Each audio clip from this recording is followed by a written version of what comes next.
اعوذ بالله من الشیطان الرجیم بسم الله الرحمن الرحیم. ګرانې مینوال زه تاسو قربان نعمت سبحان تاسو ګورئ چمکني ټي وي.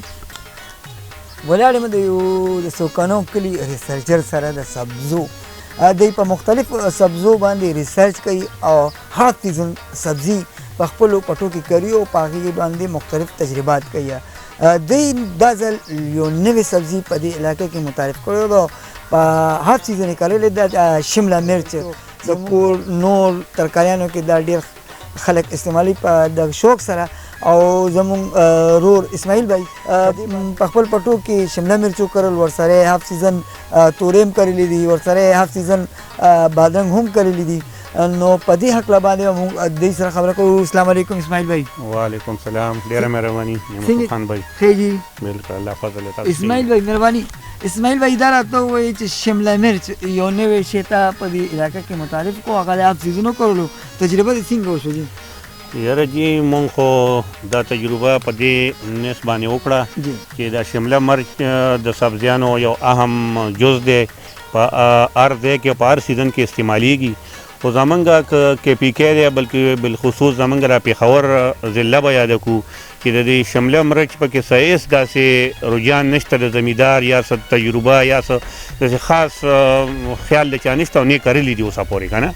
نو دا ورته ما هسې خپله یو سوچ وکړو چې دا شمله مرچ د پنجاب نه راځي، خو زموږ نه میاشت مخکې کرلي چې دا به زموږ دې ځای کې څنګه وشي. بیا موږ څه داسې خبرې اورېدلې وې د خپلې علاقې په سطح د مشرانو نه چې دا د نیر په اوبو باندې نه کېږي، دا به په ټویلي اوبو کاري، زموږ خو نیریز مه کېږي. بیا د هغې موږ مشورې خلکو سره وکړې، د هغې هغه مسله م راوویسته. بیا موږ سره دا واکینګ ټنل پروګرام دی، نو په دې کې موږ تورۍ کرلي دي آب سیزن، په دې کې ورسره بادرنګ دي، په دې کې هسې موږ سره یو لږ ځای خالي و. نو موږ دا کوشش وکړو که دې کې موږ د شمله مرچ څه کال یو هسې یو ټرایل شانتې ولګوو چې آیا دا څه کېږي. نو بیا موږ دا کوشش مې وکړو، دا کرم یې، خو بیا د دې موږ ته نرسري یعنې کې بوزغلۍ نه میلاوېدو. بوزغلي پسې بیا زموږ په دې کې پي کې هم ټوله کوشش وکړو، یو ځای زمیندارو سره، بل ځای کې زموږ ټول ګروپونه دي د زمیندارو، خو میلاو نه شو. بیا موږ د پنجاب سره رابطه وکړه، خو د شیخوپورې کې راته میلاو شو. دا تاسو شیخوپورې نه راوړي دي؟ دا چې موږ شیخوپورې نه راوړي دي، هلته ورپسې باقاعده په خپله تللی یم او هلته نه مې راوړي. دلته یو دغه زموږ د کاروانده څه دغه نشته، نو دلته بوزغلۍ چېرته میلاو شو په دغه ټیم کې، او تقریبا دا په دسمبر کې ما د شیخوپورې نه راوړو او بیا مې په دې کې وکرل عرضي طور باندې. خو بیا مثلا هغه مسلې چې کومې مشرانو ویلې وې چې دا د نیر په اوبو نه کېږي او په ټویلي اوبو کېږي، نو هغه مسله پکې راله. خو هغه د نیر او د دغه مسله نه راله، د شمله مرچکي یا د عام مرچکي د جړلو خپله یو بیماریانې دي چې هغه موږ بیماري پکې ولیده، بوټي په وچېدو شول. خو زه بیا هغې لا دوایي غم هم وکړو او الله فضل وکړو، هغه بالکل ټیک شو. د خیره تاسو وایئ چې دې کې تاسو د شیخوپورو نه د غرور تو بوزغلۍ هم وروړل، نو په دې کې کم داسې مشکلات تاته رامخته شوي دي؟ یاره جی پهله خو دا خبره وه چې دا موږ مخکې کرلي هم نه وو او داسې څه مسلې لږې شانتې رالې چې دی به ګل غورځولو. نو بیا ما د پنجاب څه زمیندارو د مرچکو هغې سره مې رابطه وکړه. هغې ویل یاره ته دی له 4 ورځې پس اوبه ورکوه او هفتې ته یې مه رسوه که نه. د هغه مو بیا څه دوایانې وې د ګلونو دپاره، هغه مې انشاءالله بالکل 100% رزلټ یې رالی. او انشاءالله که زه درته خبره وکړم باقاعده ما سره یې پکچر مې وي چې 300 ګرام پورې یو شمله مرچ وزن راغلی دی، مثلا 3 دانې څه د پاسه 1 کیلو پورې راغلي دي موږ سره که نه. نو ډېر ښه پیداوار دی او حاضر وخت کې بس یو کامیاب دغه ده.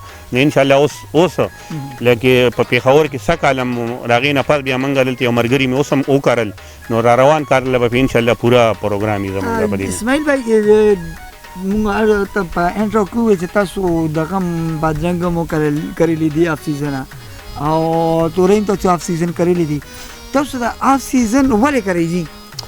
یاره جی زمونږ دا سیزن چې کوم خاص کر د پېښور دی، نو موږ په دې کې پي کې موږ سره پېښور، اکوړی، جهانګیرۍ، مردان، چارسده، نوخار، مثلا دا دې خوا کوهاټ، دا ټولې علاقې زمونږ زمیندار سبزیانې په یو پیره راشي.